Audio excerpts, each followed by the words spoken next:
Warahmatullahi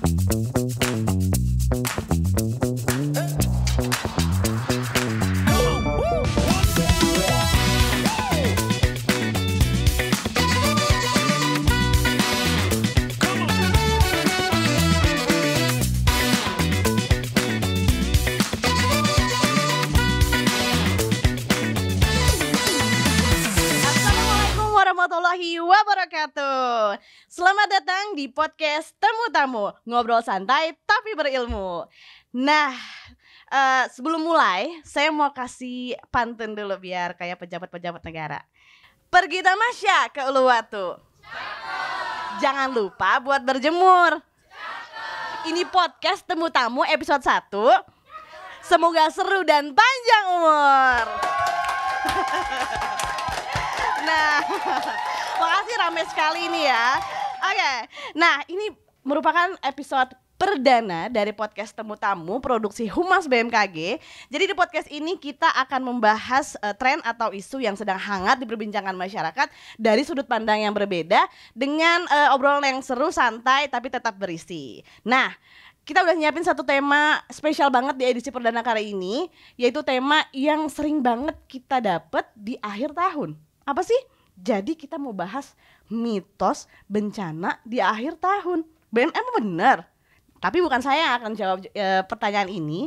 Kita sudah kedatangan tamu yang spesial banget, yang cocok banget untuk menjawab pertanyaan ini. Mari kita sambut Bapak Dr. Daryono. Halo Bapak, apa kabar? Sehat ya Pak? Aduh Bapak sibuk banget sih Pak. Kita jarang ketemu padahal satu kantor. Bapak emang lagi sibuk apa sih Pak? Saya saat ini memang memonitor gempa Indonesia dan dunia. Oke. Dan juga bertanggung jawab terhadap ibu gempa ASEAN, peringatan tsunami untuk India dan khususnya Indonesia juga itu menjadi perhatian fokus kami untuk memberikan informasi ibu gempa dan peringatan tsunami yang akurat. Oh betul, karena Bapak Daryono ini adalah seorang kepala pusat gempa bumi dan tsunami BMKG ya Pak? Iya. Jadi pantas saja sibuk banget ya Pak? Nah Pak, Bapak ini kan Doktor Gempa Indonesia sebutannya, benar gak Pak? Bener, Bapak terlalu rendah hati nih ya Pak ya. Jadi kan Bapak udah terkenal nih di seantero Indonesia bahkan dunia ya Pak. Emang Bapak nih waktu dulu zaman sekolah, emang dari sekolah udah bercita-cita mau jadi peneliti gempa atau apa itu cuma kepleset aja atau ada paksaan gitu ya? Kan kita nggak pernah tahu ya Pak. Sebenarnya gimana sih Pak ceritanya? Pak, ya. Tapi sebelum itu, sebelum Bapak jawab, ini masa Bapak udah datang-datang jauh-jauh ke sini, kita nggak suguhin apa-apa. Kita punya satu minuman spesial buat Bapak. Siapa yang akan membawakan nih? Kita panggil yuk, Mang Kage. Mang, sini Mang. Masuk Mang. Oke. Halo guys. Ciailah Mang, dari mana sih Mang? Jauh ya Mang nyiapin ya? Dari tadi. Mang, aduh buat Pak Daryono udah nyiapin apa sih Mang? Ini spesial. Terima kasih Mang. Aerobik.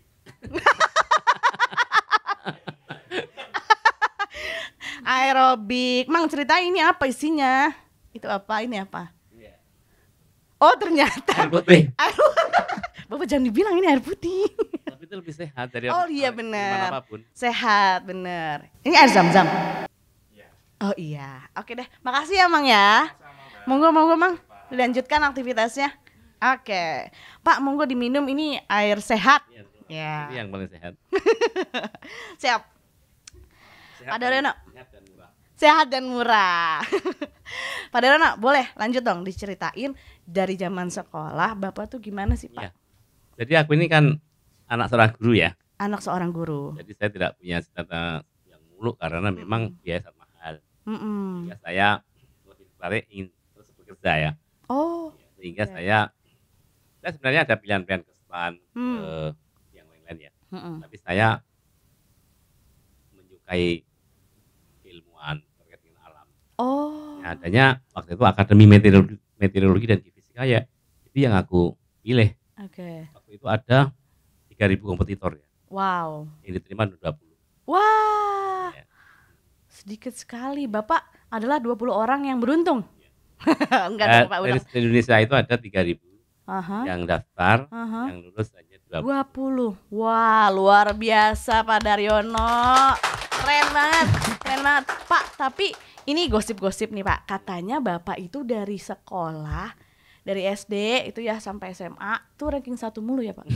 Benar ya Pak? Jadi Kalau ranking 1 enggak di SMA. SD, Tapi saya itu SMP. penyuka lomba menulis. Oh gitu? Ya. Oh. Kalau di mana saja lomba menulis, lomba mengarang, itu pasti saya ikut. Oh gitu. Dan saya pernah menjadi juara kabupaten nggak salah ya. Itu waktu kelas 3 SD. Kelas 3 SD udah juara sekabupaten, luar biasa, keren banget Pak. Selain disebut Doktor Gempa nih, Bapak juga menjadi World Top 100 Indonesia Scientist. Terus Bapak adalah penerima penghargaan Presiden Satya Lencana Wirakarya. Ini adalah penghargaan yang cuma diberikan untuk orang yang punya penemuan yang bermanfaat ya Pak ya. Karya yang memberi manfaat bagi orang banyak. Oh keren Waktu itu banget. saya membuat narasi gempa dan itu memudahkan wartawan-wartawan untuk bisa langsung merubah menjadi berita. Oh Ya. jadi Tanpa jadi kita itu tidak lagi melayani wartawan itu tidak silakan mereka datang ke sini, kalau kita datang baru kita lain enggak. Saya sebut mereka dengan mengirim berita ke mereka. Oh. Jadi tidak ada zamannya lagi kita itu ditelepon kemudian atau wartawan ke sini udah enggak. Udah nggak zaman. Bapak yang kasih langsung. Dan di handphone saya ini ada lebih dari 250 wartawan yang kalau saya membuat apa langsung saya tersini langsung masuk berita online. Oh, wow, luar biasa. Keren sekali. Saya punya grup wartawan lebih dari 200. Hah, wow. Jadi di grup itu Bapak share langsung. Ya, apapun yang saya katakan muncul di berita online. Oh iya, pasti mereka percaya ya Pak. Siap, siap. Terus Bapak juga punya penghargaan UNESCO untuk Tsunami Ready Community ya Pak. Wah keren. Terus Bapak adalah seorang Vice President Himpunan Ahli Geofisika Indonesia dan merupakan Focal Point SCMG ASEAN. Terus Bapak adalah anggota Pusat Studi Gempa Nasional. Banyak sekali sampai capek saya sebutin ya. Nih Bapak ada lagi nih. Tapi yang paling seru adalah Bapak pun aktif di media sosial ya Pak. Iya. Nah Bapak ini punya followers di Twitter ada 56.000. Followers Instagram ada 27.000. Followers Facebook ada 34.000. Banyak banget Pak. Emang apa aja sih yang Bapak share di sosmed tuh? Jadi kita itu kerja di BMKG kan sebenarnya melayani masyarakat ya. Media juga menjadi partner kita di dalam menyebarluaskan produk kita. Iya. Jadi saya perlu menjadikan apa yang diamati oleh peralatan kita itu menjadi berita. Oh. Setiap produk informasi yang saya dapat dari data itu harus menjadi berita. Oh. Dan itu dari beritanya adalah BMKG. Keren. Jadi tidak ada data yang terlewat tanpa saya jadikan berita. Wah keren. Berarti emang Bapak tuh memang secara naluri ya emang pengennya nyampein. Itu menjadi passion. Passion. Jadi saya tidak merasa capek dan tidak merasa terbebani dan juga tidak disuruh. Oh. Tapi itu adalah sebuah kesukaan yang mana memang kita harus memberikan apa yang kita miliki, baik itu tugas sebagai seorang pegawai BMKG dan satu scientific responsibility. Scientific responsibility. Tanggung jawab keilmuan sebagai seorang saintis. Wow. Jadi siapapun yang pernah belajar ilmu itu memiliki tanggung jawab untuk menyebarkan dan memberi manfaat kepada orang banyak. Wah keren. Jadi ketika kita punya alat, alatnya itu mengeluarkan informasi, itu harus dinikmati oleh masyarakat. Nah itu yang penting tuh sobat. Jadi Bapak ini kalau udah meneliti ya langsung disampaikan ya Pak ya. Karena buat apa? Karena kita harus bermanfaat ya Pak. Sebaik-baiknya manusia adalah yang bermanfaat bagi manusia lain ya Pak. Jadi saya itu kalau di mana saja ya, hari libur, bangun tidur, mau tidur, ada sesuatu yang penting, pasti saya sampaikan wartawan atau saya sampaikan di medsos. Hari libur pun? Iya. Ya Allah Pak, orang mah santai. Ngapain sih, sambil Pak? santai, sambil makan di mana bisa ngupload. Nggak terbebani sama sekali, luar biasa. Emang mencintai berarti ya Pak ya? Kebahagiaan yang hakiki. Wow. Wah, kebahagiaan hakiki tuh bisa berbagi sama masyarakat. Keren banget. Nah, Pak Daryono, ini Pak Darul kita udah bahas soal kehidupan Bapak. Sekarang kita mau masuk ke topik yang utamanya nih Pak. Oke? Ini kita mau bahas soal mitos bencana di akhir tahun Pak. Nah, emangnya bener Pak? Tapi sebelum Bapak jawab, kita masa cuma minum doang sih Pak? Ini ya Pak, biar seru ambil jajan-jajan gitu ya Pak ya. Oke. Panggil lagi ya Pak, Mang Kage. Mang. Halo guys. Nah, Mang bawain apa ini Mang? Snack pilihan siapa? Oh, dari pasar Minggu. Ya, makasih ya Mang ya. Makasih. Oh, ini kita lagi mau ngobrolin mitos bencana akhir tahun. Kenapa? Kok tahu sih? Apa? Saya dapat WhatsApp nih. Nah, Itu katanya kalau akhir tahun itu banyak peristiwa bencana. Oh, Mang juga dapat WA-nya? Iya. Oh, dari WA grup ya biasanya? Ada gitu. Terus? Terus itu hoak apa beneran ya? Hoak apa bukan Pak tuh? Gitu ya Mang ya. Tuh, ternyata Mang Kage nih sebagai mamang-mamang BMKG dia juga resah Pak. Bener atau enggak? Oke deh Mang, nanti kita jawab ya. Mang boleh beraktivitas kembali. Makasih ya Mang. Iya. Nanti dengerin dari belakang. Tapi ini pemantik yang bagus untuk kita. Oh bener, pemantik yang bagus emang. Mang Kage itu luar biasa. Pak, nah tadi ya. Iya. Sebelumnya tim kita tuh udah nyiapin, udah research dulu Pak sebelum Bapak kesini nih Pak. Ceritanya kita udah research kejadian bencana di akhir tahun. Nah ini ada gempa tsunami Flores 12 Desember 92. Terus ada gempa tsunami Aceh 26 Desember 2004. Kemudian ada tsunami Selat Sunda 22 Desember 2018. Selanjutnya ada gempa Cianjur 21 November 2022. Ya kan Pak? Iya. Dan yang terbaru ini meskipun bukan tugas BMKG adalah gempa di Marapi ya Pak, gunung meletus Marapi. Iya, Marapi, Sumatera Barat. Nah, berarti benar dong Pak. Itu Tapi semua terjadi. datanya masih tahun. kurang banyak. Oh kurang banyak. Masih banyak kan ini. Bapak mematahkan usaha kita nih. Oke mana deh Pak? Iya, jadi tsunami Yang lebih di banyak. bulan Desember itu ada 14. Tapi kalau kita melihat yang tidak termasuk yang destruktif dan menelan korban banyak orang ya, itu ada Boleh ditampilin? ya boleh silakan. Iya. Yang tsunami ya Pak? Yang kejadian tsunami ini ceritanya Pak Daryono Yang sudah destruktif, merangkum. Jadi, Oke, ini udah juga nyiapin. Apa ya? Ini Nah, ini. bukan itu sebelumnya. Oh yang sebelumnya, yang tsunami. Ini termasuk yang sebelumnya, Yang sebelumnya, yang tsunami. yang mengamplifikasi Nah ini dia tsunami Pak.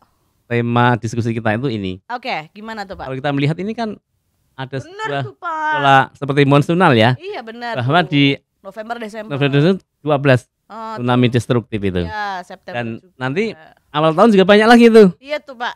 Iya. Iya benar. Iya. Tapi apakah ini benar? Bener kali Pak. Based on statistical data ya. Oh, benar. Tetapi Terus? data statistik. Heeh. Tapi apakah nature-nya begitu? Heeh. Cek dengan gempa merusak, Mas. Oh, yang tadi. Ya, gempa merusak. Ternyata. Tidak terkonfirmasi. Oh iya, Ya, benar. jadi Ah. baik tsunami maupun gempa merusak itu kan dari gaya endogen ya. Mm-mm. Jadi bawah permukaan bumi. Mm-mm. Jadi aktivitas lempeng tektonik, Mm-mm. tahan aktif yang itu bersumber di bawah bumi Mm-mm. dan sama sekali tidak berpengaruh oleh fenomena atmosferik ya. Mm-mm. Nah, mungkin kalau yang berhubungan dengan hidrometeorologis ya, apakah itu hujan ekstrim, banjir, longsor, itu ya benar. Mm-mm. Karena menjelang masa transisi ya musim peralihan itu Heeh. November itu kan memang banyak sekali cuaca buruk, bahkan ini sudah mulai banyak terjadi fenomena-fenomena atmosfer seperti hujan deras ya, Heeh. dan itu memang dikontrol oleh pergerakan semu matahari. Mm-mm. Jadi ini kan matahari lagi ke selatan nih, Iya. pemanasan intensif Mm-mm. sehingga muka laut hangat, Hangat. penguapan intensif Iya. jadi hujan. Hujan. Nah, kalau itu didukung dengan fenomena gangguan tropis yang lain, Mm-mm. tentu akan menimbulkan hujan ekstrim, Mm-mm. hujan di atas normal, Mm-mm. dan itu implikasinya pasti banjir, longsor, Mm-mm. dan tentu saja BMKG dengan teknologi maksudnya dengan radar, dengan satelit bisa memberikan prediksi dengan baik, bisa memberikan informasi warning yang itu harus direspon masyarakat. Ya. Tapi namanya bencana ya, dan memang dari statistik data memang bencana banjir, longsor, hujan ekstrim itu memang banyak terjadi di akhir tahun. Akhir tahun itu kalau Ya, bencana hidrometeorologi. Beda ya Pak Ya. sama bencana gempa dan tsunami. Kalau gempa tsunami bersumber dari dalam bumi atau endogen dan itu tidak dikontrol oleh fenomena atmosferik, tidak dikontrol oleh pergerakan semu bulan matahari. Nah, itu yang menjadikan bahwa sebenarnya tanda kutip yang musim bencana akhir tahun itu benar untuk hidrometeorologis ya. Tapi untuk bencana geologi tidak. Oke, Ya. berarti boleh disimpulkan kita ya Pak ya, kalau bencana hidrometeorologi itu benar secara statistik di akhir tahun. Ya. Tapi kalau Untuk tsunami, bencana geologi Ya. itu tidak Ya. ya Pak, mitos kalau berarti. kalau yang ini, Mm-mm. yang satu Mas itu, yang satunya lagi Mm-mm. itu ini menunjukkan adanya sebuah pola memang untuk tsunami terkonfirmasi bahwa akhir tahun dan awal tahun Iya. itu banyak terjadi. Iya. Hampir sekitar 12-an event tsunami yang terjadi pada masa lalu. Ini data sejak tahun 1600-an ya. Artinya memang bencana tsunami lebih ngumpul di akhir tahun dan di awal tahun ya. Kalau katakanlah kalau di bulan Desember ini kan 12 event ya. Iya. Nah, sementara di bulan Mei, Juni, Juli itu hanya 4 kali, 6 kali, 8 kali itu aja. Dan ini memang menjadikan ini ketika saya posting, ini responnya banyak sekali dan soal menganggap bahwa akhir tahun, awal tahun itu musim tsunami ya. Iya, Ya. Pak. Tetapi begitu saya penyebabnya kan ini sebenarnya ya, gempa. Iya. Dan ini tidak terkonfirmasi bahwa ini sebenarnya musim tsunami akhir tahun itu tidak terbukti dari aspek fakta gempa merusak ini. Berarti boleh kita kesimpulan ini Kalau gempa merusak ini juga menunjukkan pola monsunal seperti akhir tahun lebih tinggi dan awal tahun lebih banyak. Nah, ini mesti bisa ada kaitan ini Iya. akhir tahun. Tapi ternyata tidak. kan enggak ya, Pak. Tetapi kalau hidrometeorologis memang dari catatan yang kita lihat fenomena bencana banjir, longsor, banjir bandang, banjir genangan, kemudian juga angin puting beliung. Itu memang banyak terjadi di akhir tahun dan di awal tahun. Awal tahun. Oke, berarti tidak terkonfirmasi ya Pak ya. Untuk bencana geologis. Geologis. Berarti kita boleh simpulkan itu mitos. Boleh Ya, Pak? Untuk ya. bencana geologis? Masyarakat kita kan terkadang mengkaitkan dengan fenomena yang sering terjadi, kemudian menyimpulkan. Iya. Ya. Heeh. Jadi tidak benar kalau akhir tahun itu musim tsunami. Itu statementnya Pak Daryono ya. Tidak benar bahwa akhir tahun merupakan musim tsunami gitu ya. Nice, keren Pak. Tapi Pak, Indonesia itu kan katanya supermarket bencana ya Pak ya wilayahnya ya. Itu benar ya Pak? Iya. Benar. Karena memang bukan supermarket. Kita ubah menjadi laboratorium bencana. Karena kalau supermarket kesannya tidak educated ini. Oke, Dan jadi kalau laboratorium maka laboratorium kita harus bencana. belajar dari kejadian untuk menjadi lebih resilient, lebih berkapasitas untuk menanggulanginya gitu. Sehingga banyaknya sumber gempa yang dari megatrust saja ada 13 segmen ya. Wow. Kemudian patahan aktif itu ada 295. Itu yang belum dikenali. Dan kita banyak mendapati gempa-gempa yang destruktif itu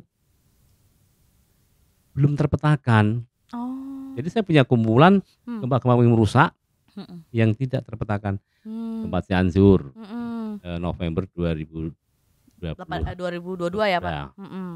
Nah, tadi pagi Iya. waktu malam itu merusak banyak rumah juga, Iya. tidak terpetakan. Nah, ya siapa tahu rumah kita bisa jadi jalur sumber gempa yang kita nggak tahu.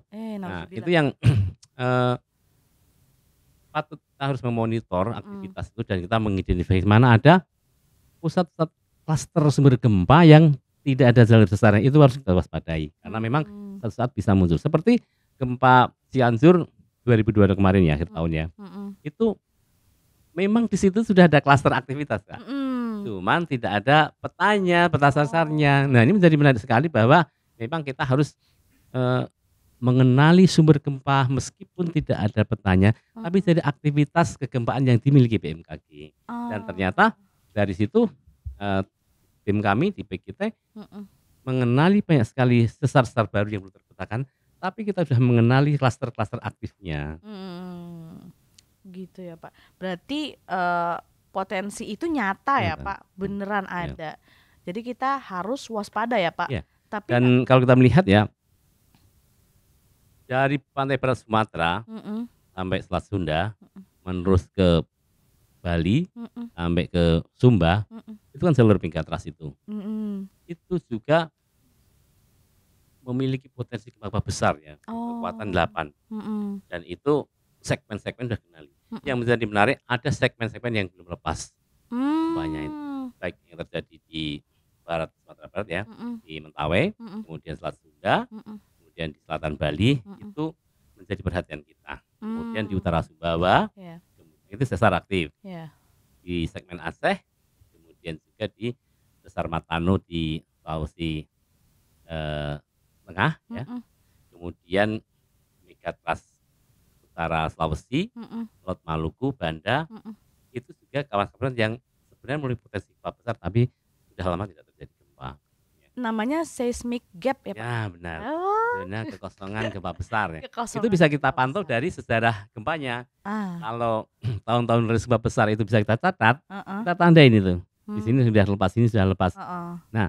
Ini kok jalurnya panjang, tapi kok ini belum lepas. Nah, Iya. itu menjadi seismic gap yang itu harus Oke. kita waspadai tentunya ya. Mm-mm.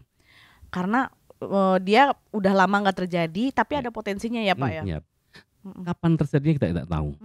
Karena Oke. belum ada alat yang bisa untuk Mm-mm. mengukur medan tegangan batuan yang ada di situ, Heeh. kemudian akumulasi sejauh mana, Heeh. kemudian akan rilis, akan patah itu kapan itu tidak tahu. Oke. Ya. Tapi para saintis tuh udah tahu lokasinya Iya. yang mana-mana ya Tidak Pak ya. tahu. Dari sejarah tadi, Dari dari sejarah sejarah. tadi mana yang belum pernah menunjukkan ada aktivitas gempa besar, Mm-mm. itu yang harus menjadi perhatian kita untuk Mana aja, membangun Pak, tadi, mitigasi. Di mana aja Pak? Ada di barat Sumatera, Barat Sumatera. di Mentawai, Seberut. Mentawai. Seberut. Oke. Iya, Seberut. Selat Sunda. Selat Sunda. Itu ratusan tahun belum ada gempa besarnya. Oh, kalau yang kejadian tsunami Selat Sunda itu karena Itu anak karena- Gunung Krakatau Karena badan gunung Mm-mm. anak Krakatau yang langsung. longsor, Mm. kemudian kan badannya masuk ke laut tuh. Mm-mm. Jadi perubahan kolom air laut sehingga itu Mm-mm. jadi tsunami. Tapi kalau secara tektonik itu belum rilis. Belum rilis. Ih, takut ya Pak. Iya, belum. Dan itu bisa sampai Padahal 8,7. banyak lokasi wisata di situ ya Pak. Iya. Ih, takut. Itu kita sudah berikan edukasi, Ah. sudah berikan bagaimana cara selamat, sudah kita SLQ, sudah Mm-mm. gempa sudah, Mm-mm. kemudian sistem komunikasi kita uji, Mm-mm. kemudian kita pasang WRS, kita, kemudian sirine juga ada di sana, Mm-mm. monitoring laut sudah kita bangun, Mm-mm. sehingga sebenarnya Selat Sunda itu paling banyak peralatan monitoring gempa dan tsunami yang ada di Indonesia itu Selat Sunda. Karena potensinya itu Iya, ya Pak. iya, termasuk di situ kan Oke. multi hazard ya, multi Multi disaster, Oh. bisa bersumber dari megatrust, Heeh. sesar aktif, Iya. kemudian graben Wah. itu zona dasar laut yang turun Mm-mm. karena regangan, Mm-mm. dan itu bisa terjadi longsoran tsunami juga. Kemudian juga ada gunung api aktif yang baby volcano yang itu Baby volcano. terus menumpuk material yang suatu saatnya akan longsor lagi dan Aduh. bisa tsunami lagi. Aktif ya Pak ya? Masih baby aktif. Oh iya ya Pak. Berarti kita harus waspada ya Pak? Kita harus memiliki Aduh. kesiapan, Iya. baik itu struktural, Mm-mm. non struktural ya. Mm. Struktural itu ya seperti sarana peringatan dini, Mm-mm. processing yang bagus, Mm-mm. kemudian bagaimana kita membangun bangunan tahan gempa, tahan Mm. tsunami, Iya. itu mitigasi struktural. Struktural. Kalau non struktural itu Mm. bagaimana kita mengedukasi masyarakatnya, Oke. bagaimana cara selamatnya, bagaimana Oke. memitigasi. Mm-mm. Nah, ini yang harus kita tanamkan kepada masyarakat bahwa sebenarnya untuk bisa selamat dari gempa dan tsunami itu tidak sulit sebenarnya. Tidak sulit. Tapi Oke. kemauan untuk melakukan itu yang sulit. Nah, jadi misalnya ya, sebenarnya gempa dan tsunami tidak perlu ditakuti. Oh iya Pak. Kalau kita bisa menjamin bangunan kita, Mm-mm. bangunan gedung kita, rumah kita, Mm. kantor kita tahan gempa, Tahan gempa. itu tidak ada yang perlu ditakuti gempa itu. Seperti di Jepang itu, Iya. gempa-gempa berkekuatan 7, 8, Heeh. bahkan gempa Sendai yang 9,0 itu Mm-mm. tidak ada bangunan yang rusak, yang roboh. Oh iya Pak. karena memang semua besar gempa. Yang rusak karena tsunami. Oh. Itu bukti bahwa bangunan tahan gempa itu menjadi kunci. Mm-mm. Ya. Kalau kita melihat perbandingan katakanlah ya, Mm-mm. gempa Jogja 2006 Iya. itu kekuatannya 6,4. Mm-mm. Itu yang meninggal hampir 6.000. Banyak banget ya Pak. Tetapi di Jepang gempa yang sama 6,4 kedalaman 10 sama-sama itu parameternya, Mm-mm. hanya meninggal 1 orang. Hah? Karena sakit jantung. Jauh banget Pak. Ya karena mereka sudah mengadopsi bangunan tahan gempa. Itu artinya apa? Oh. Gempa bisa terjadi, silahkan saya terjadi. Iya. Tapi kita tidak akan menjadi korban karena Iya. tahu mitigasinya. Heeh. Dan kalau kita melihat tsunami juga gitu. Mm-mm. Tsunami itu kan sebenarnya ada perpindahan masa Badan air laut air. ya Mm-mm. ke pesisir ya. Mm-mm. Itu BMKG sudah bisa memodelkannya. Oke. Di mana landaannya, sampai mana. Iya. Kemudian mana yang kedalaman landaan itu Heeh. dalam banget ya. Iya. Ada yang hanya dangkal ya. Mm-mm. Itu bisa terletakkan semua. Hmm. Ya, pertama kalau kita berani memutuskan Mm-mm. untuk tidak tinggal di daerah merah hasil modeling terburuk itu ya, Iya. skenario worst case terburuk, Heeh. itu berdasarkan sumber gempa yang ada di situ. Iya. Ya karena sumber gempanya ini, Heeh. tapi kita tahu kekuatannya berapa. Heeh. Membangkitkan tsunami akan melanda sampai mana. Iya. Kalau kita tidak tinggal di tempat landaan ini, Mm-mm. potensi landaan ini, ya jelas kita ada tsunami pun kita akan selamat. Iya ya Pak ya. Tsunami nggak sampai situ. Iya. Makanya pertama ya, Heeh. kita mau nggak untuk tinggal Pindah. tidak nempel pantai, Iya ya Pak. tidak tinggal nempel pantai. Rekayasa teknologi ada. Mm-mm. Bagaimana agar membangun bangunan Yang pantai yang tahan tahan. tsunami. tahan. Itu juga ada ilmunya. Oh. Seperti Bandar Udara Yogyakarta. Iya benar Nah. itu sudah. Itu kalau ada tsunami, itu kan bawahnya kan Heeh. struktur kaca ya. Iya. Kalau diterjang dia jebol. Ya. Heeh. Tapi kan dia menjadi rumah panggung yang Heeh. besar ya. Heeh. Gitu loh. Itu tsunami bisa lewat ke belakang. Kita aman di Oh, atas. Aman. di atas. Demikian juga tata ruang pantai yang aman. Jadi Mm-mm. memang tata ruang yang aman itu yang berhadapan langsung dengan pantai Mm-mm. itu bisa jadikan area vegetasi yang Mm-mm. kemudian atau fasilitas lain yang tidak banyak pemukiman di situ. Mm-mm. Kemudian juga berbasis modeling tsunami atau bahaya tsunami itu kita tahu Mm-mm. daerah mana yang akan terlanda tsunami dengan ketinggian sekian. Mm. Itu tidak boleh untuk Ditinggali. rencana tata ruang membangun perkantoran, sekolah, rumah sakit boleh. tidak boleh. Mm-mm. Itu untuk peruntukan lain yang tidak untuk sarana vital seperti itu. Sehingga masih harus ke sana lagi ya. Ya. Jadi ada jalan raya boleh jalan, Mm-mm. tapi nanti ada tumbuh-tumbuhan lagi Nah, untuk ya menghalangi untuk ya, Pak. meredam tsunami. Ya. Baru nanti sana zona aman itu boleh ada permukiman. Itu tata ruang yang mestinya dibangun berdasarkan Heeh. modeling peta bahaya tsunami yang Heeh. sering kawan-kawan dimitigasi BMKG Mhm, itu mhm. dibuat. Jadi kalau itu semua merujuk ke situ, Mm-mm. ya sudah aman. Demikian juga kota, Mbak. Mm. Kota itu bisa kita petakan mana-mana yang tempatnya itu bisa mengamplifikasi guncangan gempa. Gitu. Ya, jadi kalau namanya mikrozonasi kan. Mikrozonasi. Ya, jadi gempa itu dapat menimbulkan kerusakan itu kalau tanah tempat itu lunak, Iya. tebal, Iya. itu akan terjadi resonansi saat gempa. Oh. Sehingga ini menjadi zona merah yang harus dikenali melalui mikrozonasi BMKG. Sehingga itu akan menjadi rujukan bagi para ahli sipil untuk membangun bangunan tahan gempa di tempat-tempat yang diutamakan warna merah itu. Karena dia akan mengalami amplifikasi yang terbesar. Sehingga kalau itu kita lakukan ya gempa terjadi tetap bangunannya menjadi kokoh karena memang ya. Jadi sebenarnya banyak sekali manfaat yang bisa kita lakukan untuk upaya mitigasi memperkecil risiko. Jadi yang bisa diperkecil risikonya. Betul. Ya. Yang bisa diperkecil adalah Risiko. resikonya. Terjadi mah terjadi Iya, aja ya Pak ya. betul. Bahaya itu ada. Mm-mm. Tapi apakah kita mampu memitigasi dengan baik? Mm-mm. Dan ini karena kita nggak bisa memprediksi kapan terjadinya ya Iya. gempa tsunami itu, maka dalam ketidakpastian kapan terjadi nggak tahu, kita masih punya waktu untuk menyiapkan bangunan tahan gempa, Prepare. memetakan daerah Tinggal bahaya, evakuasi ya, Pak. kemudian tata ruang yang sesuai dengan berbasis risiko kepada tsunami, berlatih evakuasi, Iya. memasang rambu, Heeh. kemudian juga menentukan titik kumpul, Iya. berlatih sehingga apa? Heeh. Mereka tidak gagap gugup saat terjadi bencana Iya, karena iya. tahu caranya. Mm-mm. Kemudian BMKG juga sudah menyiapkan warning, Mm-mm. informasi yang tepat, Iya. dan itu juga menjadi panduan. Tetapi yang terpenting bagaimana masyarakat juga memahami Mm-mm. bekal evakuasi mandiri. Itu dia. Emang gimana sih Pak kita bisa evakuasi mandiri? Caranya gimana Pak? Jadi evakuasi mandiri itu sebenarnya menjadikan tanda-tanda alam sebagai sarana untuk warning. Oke. Jadi misalnya kita di pantai, Ya. ada gempa gede, Ya. atau kita gempanya itu berayun, Mm-mm. lama, Mm-mm. tapi yang pasti kita merasa gempa di pantai, Mm-mm. tinggalkan segera pantai. Langsung Iya. tinggalin. Bisa jadi sumbernya itu memicu tsunami. Oke. Tidak gede pun patut diwaspadai. Heeh. Karena gempa yang kita rasa kecil itu kalau di sananya terjadi longsoran di dasar laut, Mm-mm. bisa tsunami. Hmm. Sehingga gempa dirasakan di pantai itu menjadi warning.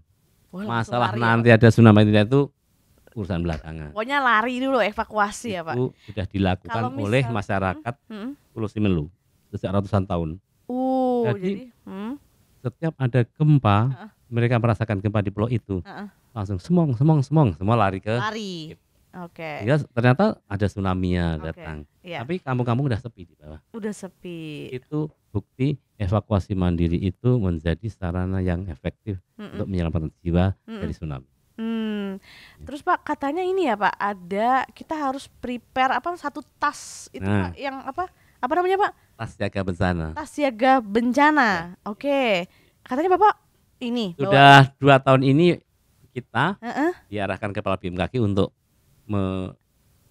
membudayakan Oke. tas siaga tsunami Tas untuk siaga. masyarakat. Karena apa? Tas siaga tsunami. Jadi kalau di Jepang ya itu sudah biasa ya karena memang di Jepang itu kan untuk kerawanan gempa itu tinggi ya. Oke. Sehingga di sana Mm. dengan tas siaga ini kita memiliki makanan cukup untuk 2 hari 3 hari. Boleh nggak sih Pak? Air. Katanya tadi bawa ya Pak? Gimana tadi ya? Mana ya? Oh, Gitu. Mang Kage. Nah, nah, Nah, jadi ini tas siaga Oke. di sana. Ih, Nah di dalamnya itu yes. ada makanan kering, Ada makanan kering, ada air, air, obat-obatan, obat-obatan. ya, keperluan utama harian lah. Pakaian juga ya Pak? Pakaian juga. Nah, dokumen penting juga bisa ditaruh di sini. Oh, surat tanah Iya. gitu. Nah, Sah gitu. iya. Jadi ini sebagai kampanye kami dari bidang mitigasi Iya. Pusat Pengendalian Tsunami, ini saya serahkan Kak Tata untuk dimiliki. Wah, baik banget Pak, beneran Pak. Iya. Weh, asik. Rezeki host. Ini harus saya isi Iya. dengan tadi yang Bapak sebutin ya Pak. Betul. Mm-mm. Jadi kalau misalnya Ditaruh di rumah di ruang yang terjangkau, mudah terjangkau Oke. untuk jadi evakuasi. kalau Ya. ada gempa Hmm. berpotensi Ya. tsunami gitu ya Pak. Ya. Kabur Soalnya, bawa ini enggak? Kabur kan evakuasi itu harus kabur, tapi mencari tempat yang kokoh untuk sembunyi, Oke. untuk perlindungan diri itu juga bagian dari evakuasi itu. Oke. Tidak harus Harus kabur. malah kalau gempanya kuat banget, Heeh. kalau gempanya kuat banget itu jangan kira kita bisa jalan, tidak bisa. Oh. Merangkak pun sulit. Kita kan terlempar ke sana, terlempar ke sini, terlempar ke sana, nggak bisa keluar dari pintu, nggak bisa. Maka kita harus Mencari tempat yang bisa untuk melindungi badan kita. Makanya drop, cover, hold. Ya. drop, cover, hold. Gimana Drop. Pak? Pak, Merunduk, drop merunduk, pegangan, pegangan kaki-kaki Ya, ya. meja misalnya gitu ya, ya, Pak. kita posisi terlindungi, Oke. tercover. Oh, Jadi itu. drop, hold, cover. Ya. Yang Jadi, harus dilindungi kepala, utamanya kepala dan tengguk. kepala dan Ya. kepala dan tengkuk. Karena Ya, Pak. material yang menutupi kita itu diharapkan akan menjadi penghambat kontak langsung dengan material runtuhan, jatuhan ya. Coba bayangkan, kalau kita kejatuhan beton segini, pakai, tapi ditimpa kayu ini dulu, sama langsung kepala beda nggak? Beda dong. Nah, beda. Iya. Makanya kalau gempa guncangan sudah besar, Mm. kita jalan sulit, jangan berharap bisa lari, terlempar. merangkak juga terlempar. Oke. Lebih baik segera cari tempat berlindung, pegangan, ya, merunduk, berlindung dan pegangan. Karena apa? Pegangan. Supaya tidak terlempar-lempar itu. Oke. Jadi seperti itu. Itu yang harus Iya. dibiarkan. Jadi tidak boleh kita tuh gempa kuat memaksa harus keluar. Kabur. Belum ruang tamunya udah rubuh duluan. Iya. Nah, ini kalau sudah Lindung. kalau sudah sekiranya periode destruktif kita yang sebentar hitungan detik ya. Oke. Ya. Kalau sudah reda baru keluar. Oke. Termasuk juga di gedung tinggi. Jangan maksa berhamburan turun Pakai tangga lewat darurat tangga. nggak boleh. Oh, tangga nggak boleh. tangga darurat itu struktur bangunan yang lemah. serius, Iya. Pak? Iya. Yang kuat kan pemansangnya itu yang paling kuat itu. Oh, jadi Itu kalau, bangunan tambahan itu. jadi kalau gempa kita di lantai Tetap di lantai mencari perlindungan. mencari perlindungan. Kalau sudah tidak ada guncangan kuat, Heeh. kita turun melalui tangga tertib. Oke. Tidak boleh berhamburan karena akan bottleneck Iya. atau Tergencet-gencet. tergencet-gencet sehingga Iya. gempanya sudah selesai malah ada korban karena Pingsan. tergencet. Iya. Kan bener. tidak boleh panik Ah. karena banyak sekali kejadian gempanya sebenarnya tidak menimbulkan korban, tidak melukai, tidak membunuh, tapi malah jadi korban karena panik. Oke. Ingat dulu di gempa Palu itu ada seorang petugas bandar udara ya, itu towernya itu udah roboh, Iya. tapi karena panik dia lompat Lah. di lantai 3 kali ya, kalau 2, ya akhirnya menjadi korban karena panik, karena Oh. panik ya. Dan itu panik itu Heeh. menghilangkan daya nalar sehat untuk Aduh. Iya ya Pak ya. Jadi kalau ada gempa ya, tenang. tenang, tapi nggak santai, Ya. tenang ya Dan Pak. itu harus diedukasi. Oke. Tanpa diedukasi tidak tahu. Gagap gugup yang kebanyakan. Gagap gugup. Ya, karena tidak tahu apa yang harus dilakukan. Iya. Ya. Sekarang sobat BMKG udah tahu tuh. Jadi dari Pak Daryono bilang kita harus berlindung dulu, Ya. utamanya berlindung dulu ketika terjadi gempa yang getarannya kencang ya Pak. Berlindung di bawah benda yang Kalau keras gempanya gitu ya, Pak. kecil kita masih boleh untuk Kalau gempanya kecil masih boleh langsung keluar. keluar rumah atau ya. Siap. Waduh, terima kasih Pak Daryono. Ini dari tadi kita ngobrol serius, otak saya ngebul loh Pak. Udah. Bapak kan ini saintis lah, saya kan warga biasa nih Pak. Aduh, istirahat. Sebenarnya itu Ayo, Pak. siapa saja yang mau belajar saja. Jadi kita kadang silo terhadap sesuatu, padahal kita juga bisa meraihnya. Wah. Karena ada keinginan itu. Karena ada Dan keinginan. banyak membaca saja seperti yang Banyak saya sering. membaca. Saya itu walaupun sudah setua ini hobinya membaca. Ih, buku Dengan- apa aja Pak yang Bapak suka baca?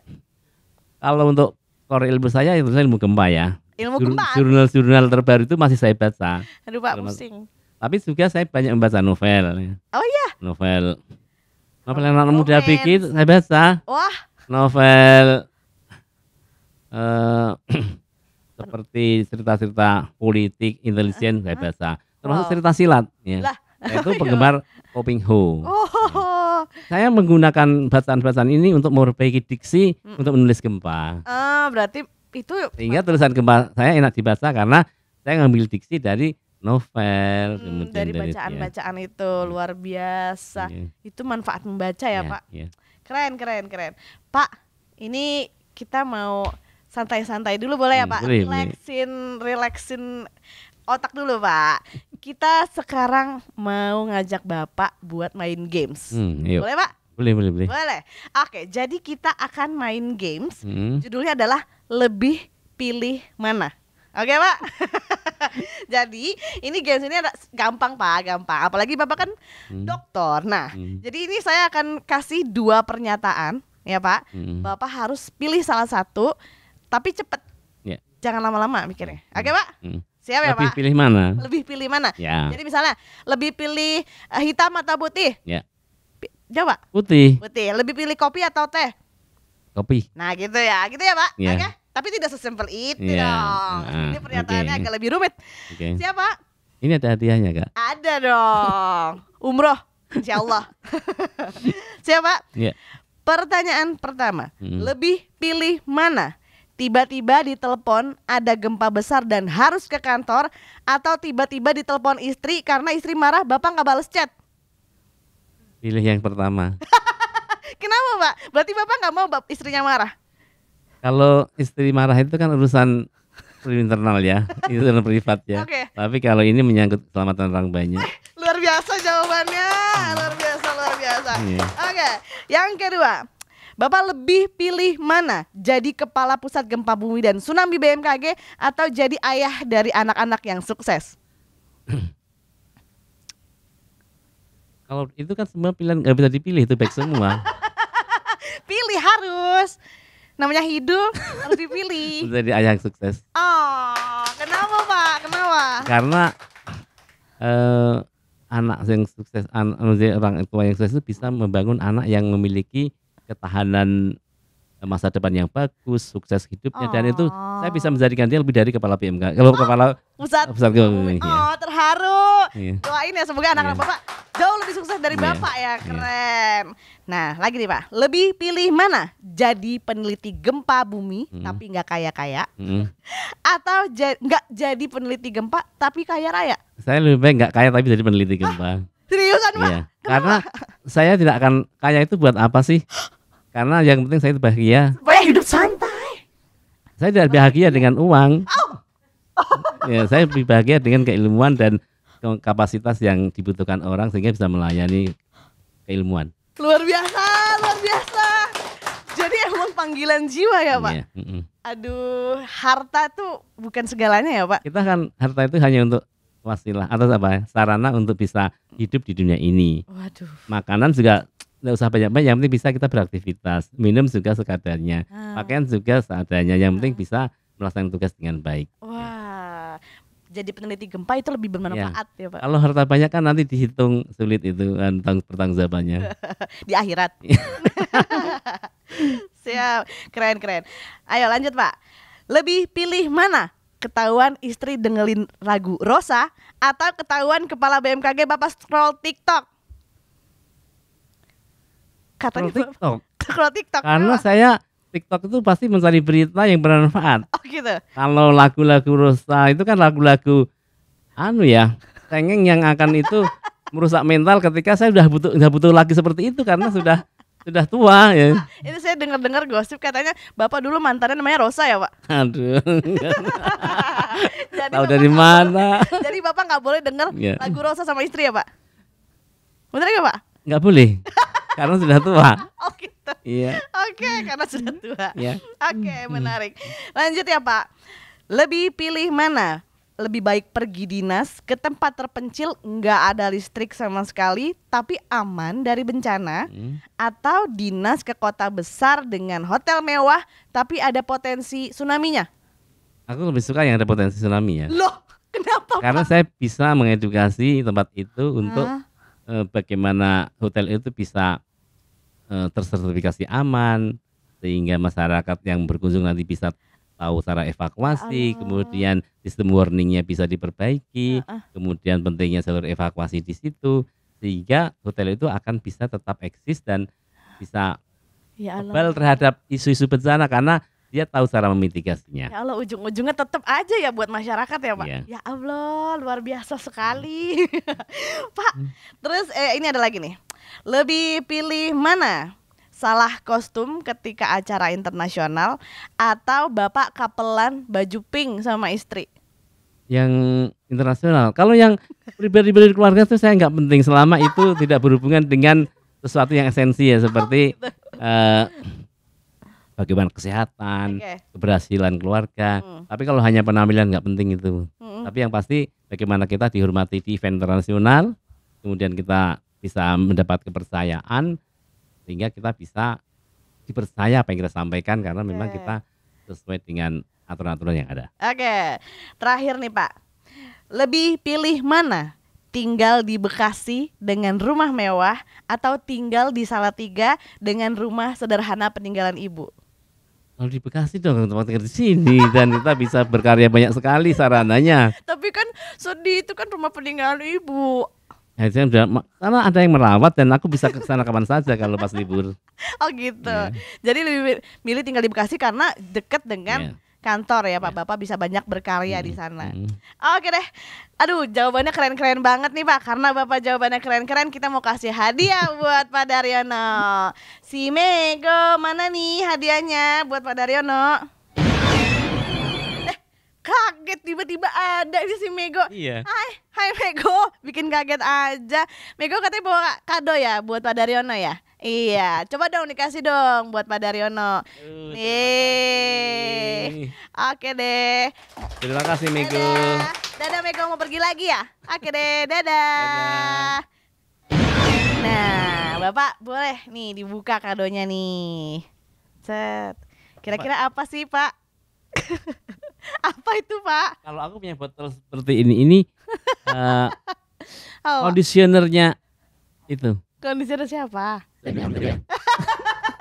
Ada cerita apa nih Pak di balik kondisioner Joni Andrean ini? Karena aku pasti pakai conditioner Oh iya, kenapa? biar lembut rambutnya. Biar lembut. Loh, Kok bisa sih yuk? Loh. Tepat ya? loh. Tau dari mana aku suka? Oh, surprise. Tanya istriku ya. Iya benar. Jadi kita nanya istri Bapak, apa sih barang yang paling memorable buat Bapak? Dikasihlah ini. Ada ceritanya nggak Pak? Awalnya pakai ini kenapa? Saya itu sering keramas. Terus? Pokoknya saya tiap hari ya. Oke. Karena kan saya itu jalan kaki ya tiap hari ya. Oh, jadi keringetan. Iya keringetan. Jadi pasti dan saya itu Keramas. nggak bisa rambut saya itu ada keringat. Oh, gitu. Jadi pasti Gerah ya Pak? atau mandi pagi itu pasti Heeh. keramas. Tapi supaya rambutnya lembut pakai Kondisioner. conditioner. Dan mudah diatur gitu ya Iya, Pak? benar. Oke. Hari ini pakai kondisioner nggak Pak? Pakai. Oh pakai juga. Padahal kita ambil kondisionernya. Ini berarti punyaku. Punya Bapak. Dari ibu. Tapi gini posisinya. Kayak sini Andrean ya ini. Ternyata emang kita curi. Buat Bapak. Kata ibu, ini nih barang yang selalu dipakai Bapak setiap Iya. hari ya Pak. Istri yang suka beliin ya Pak. Iya. Kaget gak Pak? Kaget. Aku tadi melihatnya apa ini madu, tapi kok kayak sini Andrean itu. Ternyata bener Joni Andrean. Iya. Buat Joni Andrean boleh kalau mau sponsor. Sponsor Pak Daryono. Oke deh. Nah, kita udah ngobrol banyak soal mitos gempa, ya pakai mitos bencana akhir tahun. Udah main games juga, Bapak udah buka kado. Sekarang kita mau minta Bapak satu closing statement dong Pak buat Bapak terkait Ya. bencana. Ya, jadi yang pertama ya. Ya. Akhir tahun itu dikatakan sebagai musim bencana itu tidak sepenuhnya benar. Oke. Karena untuk gempa-gempa yang disebabkan oleh faktor geologis itu tidak bisa dikatakan sebagai musim bencana di akhir tahun. Tapi yang berhubungan dengan hidrometeorologi karena memang dikontrol oleh matahari. Oke. Kemudian untuk masyarakat Indonesia yang banyak terjadi gempa dan tsunami itu adalah sebuah risiko yang harus dihadapi. Mau tidak mau, suka tidak suka, itu adalah sebuah risiko yang harus dihadapi ketika kita hidup di daerah batas lempeng tektonik. Sehingga untuk bisa kita hidup nyaman, aman dan tetap sejahtera di daerah rawan ini, kuasai ilmu mitigasi. Maka kita akan tetap selamat, nyaman di daerah rawan bencana ini. Ya luar biasa closing statementnya Pak Daryono. Oke Pak, terima kasih banyak atas Sama-sama. waktunya, Ya. atas semua Ya. ilmunya, inspirasinya buat kita hari ini. I'm happy to help.